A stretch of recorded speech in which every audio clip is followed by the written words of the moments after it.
स्वागत है दोस्तों एक बार फिर से हमारे YouTube चैनल पर। दोस्तों आज हम कक्षा 9वीं विज्ञान अध्याय 5 के जो बाकी बचे हुए प्रश्न हैं उन महत्वपूर्ण प्रश्नों का आज हम इस वीडियो में कवर करेंगे। तो दोस्तों अगर आपने अभी तक हमारे चैनल को सब्सक्राइब नहीं किया है तो आप चैनल को सब्सक्राइब कर लीजिएगा ताकि ऐसे नए नए वीडियो आप तक हमेशा पहुंचते रहे।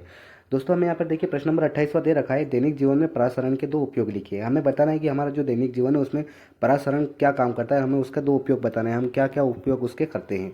तो इसका उत्तर हो जाएगा दोस्तों देखिए पहला पॉइंट, मृदा में पौधों की जड़ों में तथा फिर पौधों के ऊपरी भागों में जल का वह प्रवाह अंशतः परासरण के कारण ही होता है।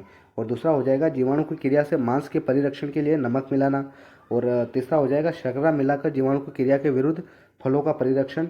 डिब्बाबंद फलों में जीवाणु परासरण प्रक्रिया के द्वारा जल को खोता है और सिकुड़ कर मर जाता है। उसके बाद देखिए चौथा पॉइंट हमारा हो जाएगा यहाँ पर, प्रतिलोम परासरण का उपयोग जल को अलवणीय करने में होता है। जब खारा जल जो होता है उसको अगर हम मीठे पानी में बदलेंगे तो उसके लिए हमें प्रतिलोम परासरण की जरूरत पड़ेगी।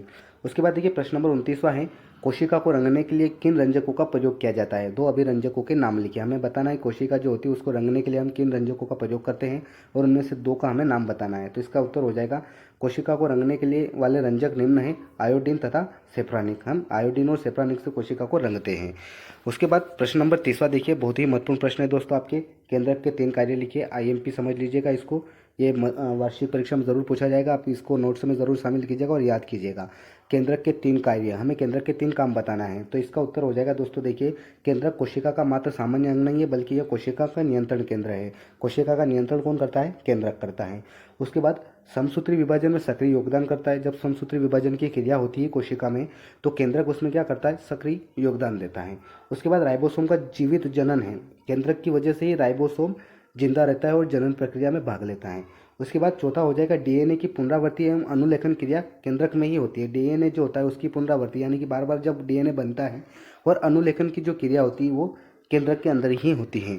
उसके बाद 5वां पॉइंट हमारा हो जाएगा दोस्तों यहाँ पर, अनुवांशिकी सूचनाओं के स्थानांतरण करता है। अनुवांशिकी सूचनाएं मम्मी पापा के जो गुण पुत्र में जाते हैं वो जाते हैं केंद्रक की वजह से ही। वो क्या करता है? एक दूसरे में वो सूचनाओं को आदान प्रदान करता रहता है।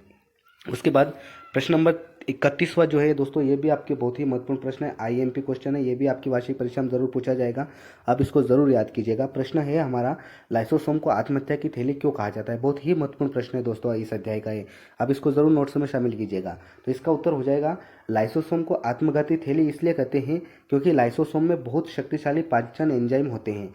कोशिका उपाचय में रुकावट के कारण जब कोशिका क्षतिग्रस्त या मर जाती हैं तो लाइसोसोम फट जाते हैं और अपनी ही कोशिका को चालित कर देते हैं या खा जाते हैं या नष्ट हो जाते हैं, है ना। इस वजह से हम क्या करते हैं? लाइसोसोम को आत्महत्या की थैली कहते हैं। प्रश्न यूँ भी आ सकता है आपके दोस्तों, प्रश्न यूँ भी आ सकता है, लाइसोसोम को आत्मघाती थैली क्यों कहते हैं, तो भी हमें यही उत्तर बताना है।